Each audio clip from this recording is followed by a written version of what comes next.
Hello, स्वागत है आप सभी का मैथमेटिक्स सक्सेस पॉइंट 1 में। तो चलिए, कैसे हैं आप सभी।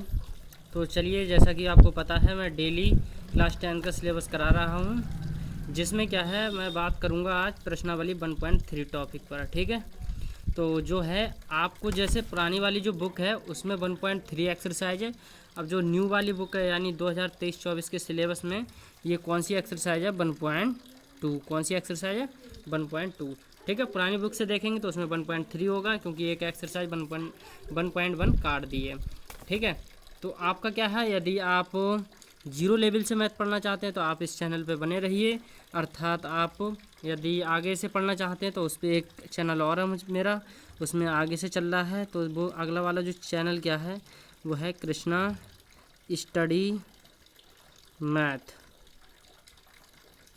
ये आप सर्च कर सकते हैं यूट्यूब चैनल पर, उसे सब्सक्राइब कर लीजिए, तो आप उसमें अपना संपूर्ण मैथ पा सकते हैं। ठीक है। और यहाँ से मैं करा रहा हूँ, ये बिल्कुल जीरो लेवल से है। आप इसमें भी वीडियो में लास्ट तक बने रहिए, तो आपको यहाँ पर भी पूरा मैथ कंप्लीट देखने को मिलेगा।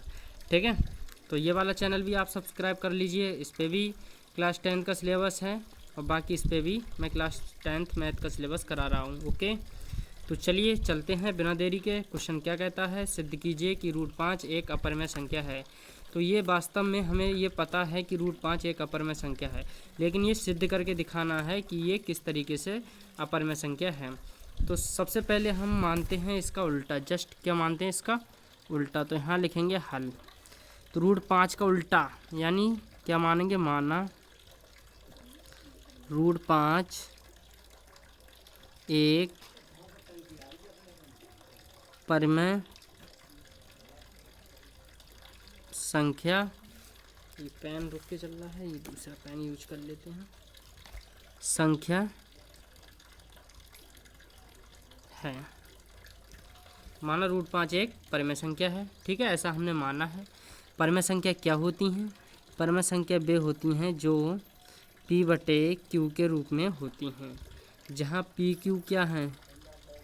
जहाँ PQ सहअभाज्य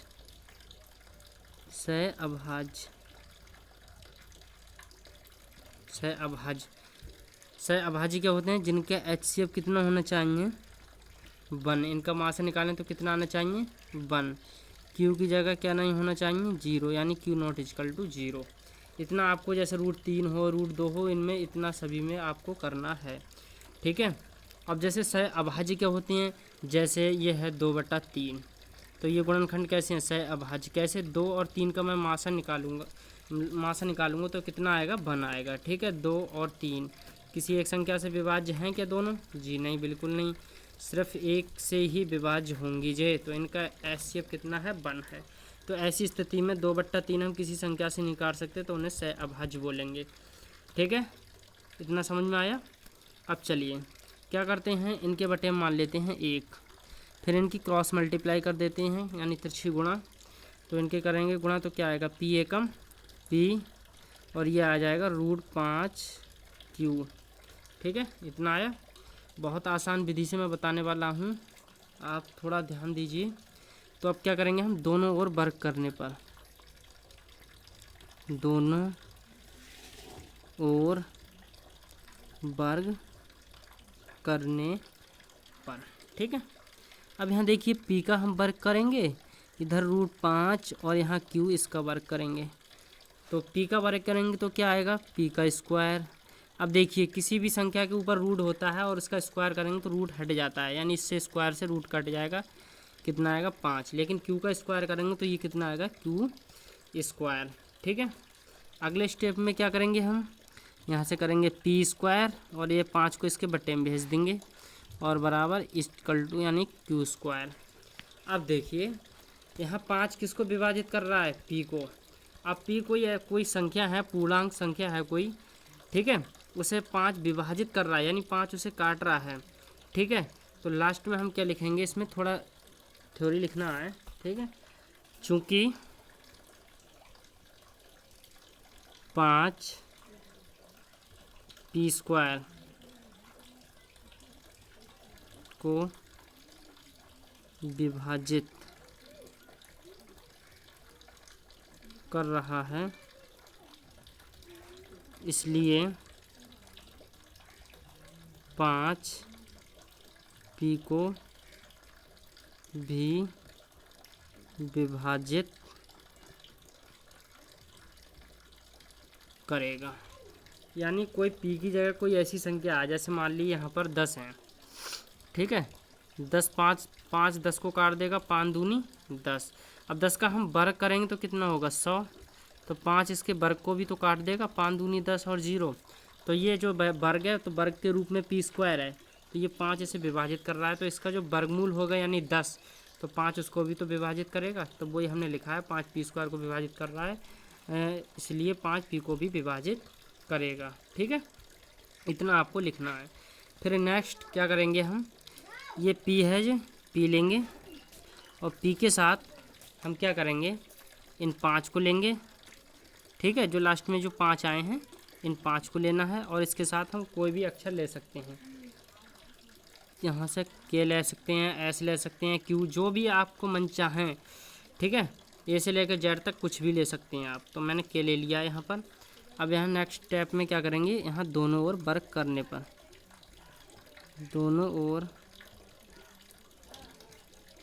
वर्ग करने पर, तो यहाँ क्या आएगा, p का स्क्वायर, ये स्क्वायर आ गया 5k का स्क्वायर, p का स्क्वायर करेंगे तो क्या आएगा p स्क्वायर, 5 का स्क्वायर करेंगे 25, और ये आएगा k स्क्वायर। ठीक है, अब देखिए स्टूडेंट्स क्या करेंगे हम, p स्क्वायर, यानी यहाँ से देखो ये समीकरण नंबर 1 मान लीजिए, इसे समीकरण नंबर 1 मान लीजिए, तो यहाँ से p स्क्वायर का मान रख देते हैं। ठीक है, यहाँ पर जो p स्क्वायर दे रखे हैं यहाँ p स्क्वायर का मान रख देते हैं, तो यहाँ लिख भी सकते हो p स्क्वायर का मान रखने पर, तो p स्क्वायर का मान कितना है, आप इसमें देखिए 5q स्क्वायर है, क्या है 5q स्क्वायर, और यहाँ है 25k स्क्वायर। अब नेक्स्ट क्या करेंगे हम, 5q स्क्वायर को ऐसे लिखेंगे, 25 इसके बट्टे में लिख लेंगे, और यहाँ आ गया k स्क्वायर। अब देखिए 5 से डिवाइड कर देते हैं, 5 एकम 5, 5 पंजे 25, तो एम्प्लाइज दैट ये क्या बचा, q स्क्वायर बट्टे 5 बराबर k स्क्वायर। अब यहाँ देखिए 5 q स्क्वायर को भी विभाजित कर रहा है, 5 किसे कर रहा है, q स्क्वायर को भी विभाजित कर रहा है, तो ये लिखना है, जैसे हमने यहाँ इतनी थ्योरी लिखी थी, बस यहीं p की जगह में क्या लिखना है q, तो यहाँ लिख देते हैं, क्या लिखेंगे, चूँकि 5 q को विभाजित कर रहा, q स्क्वायर को कर रहा है, अतः या इसलिए 5q को भी विभाजित करेगा।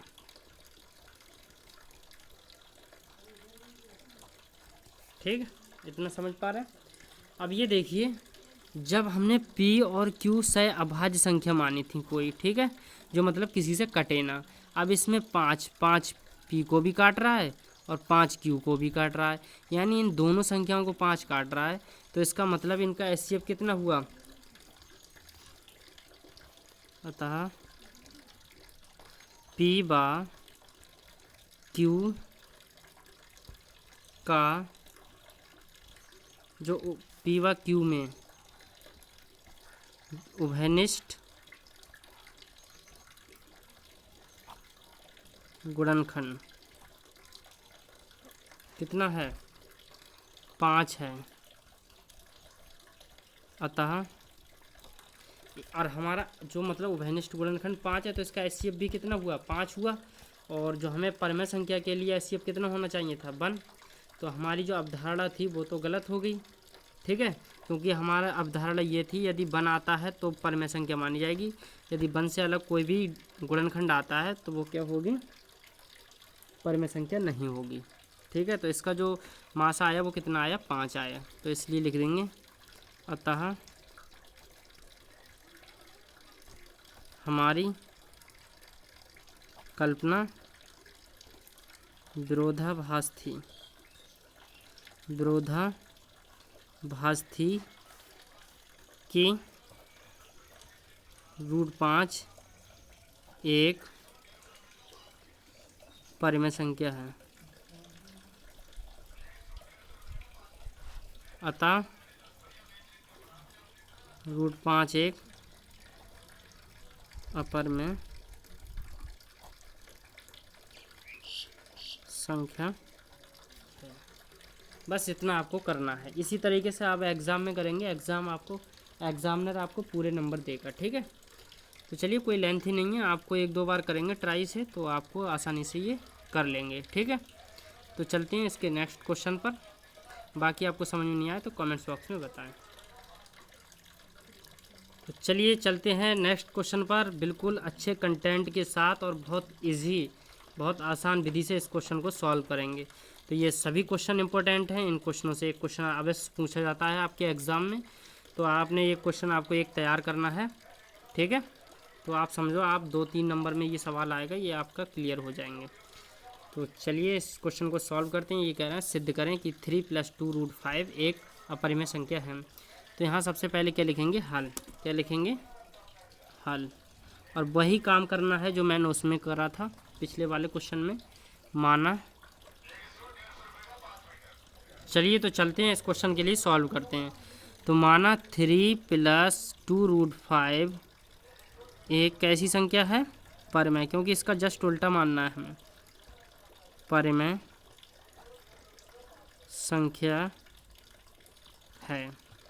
परिमेय संख्या क्या होती हैं डियर, मैंने आपके लिए बता चुका हूँ। 3 × 2√5 परिमेय संख्या वे होती हैं जो P/Q के रूप में होती हैं। P/Q कैसे हैं, सहअभाज्य, कोई पूर्णांक हैं, सहअभाज्य हैं। और यहाँ क्या ना होना चाहिए, Q ≠ 0। और P/Q का HCF कितना होना चाहिए,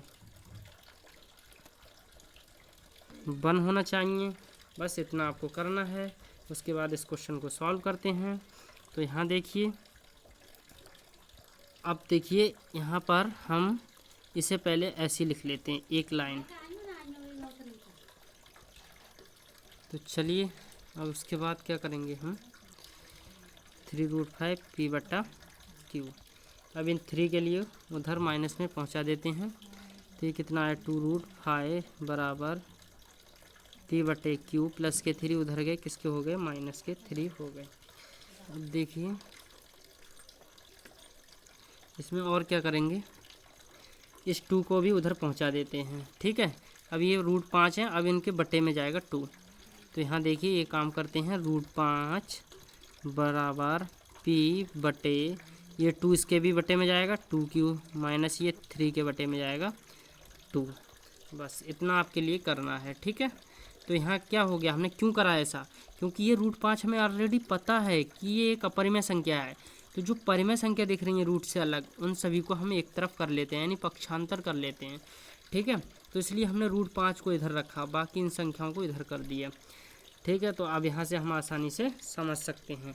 अब देखिए P/Q कोई पूर्णांक संख्या यानी सहअभाज्य संख्या है, हमने ऑलरेडी गिवन में लिखा है। ठीक है, तो इसमें अब ये दोनों जो संख्या हैं वो कैसी हैं, परिमेय संख्या हैं, आपको भली भांति पता है, परिमेय संख्या है। और √5 कैसी है, एक अपरिमेय संख्या है। यहाँ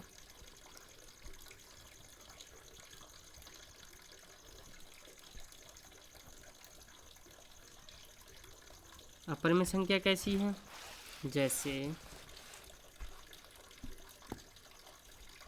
अब ऐसे कैसे कह दिया, क्योंकि 5 एक कैसी है, जितनी भी अभाज्य संख्या होती हैं रूट के अंदर वो सब कैसी होती हैं, अपरिमेय संख्या होती हैं। तो √5 एक कैसी है, अभाज्य संख्या है, और इसलिए 5 एक पूर्ण वर्ग नहीं है। जैसे 16 4 का वर्ग है, 9 3 का पूर्ण वर्ग है, इसी तरीके से 5 किसी का पूर्ण वर्ग नहीं है। तो 5 एक पूर्ण वर्ग नहीं है, जो रूट के अंदर से निकल आए बाहर। ठीक है, तो इसलिए √5 एक अपरिमेय संख्या है। तो अतः अपरिमेय संख्या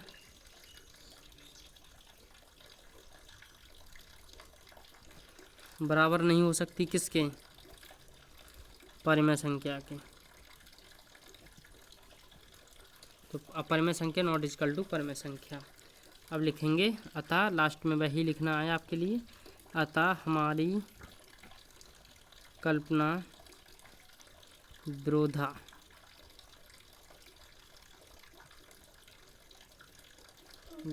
थी क्या, कि 3 + 2√5 एक परिमेय संख्या है। ठीक, अतः लास्ट में ये लिख देते हैं आप, अतः 3 + 2√5 एक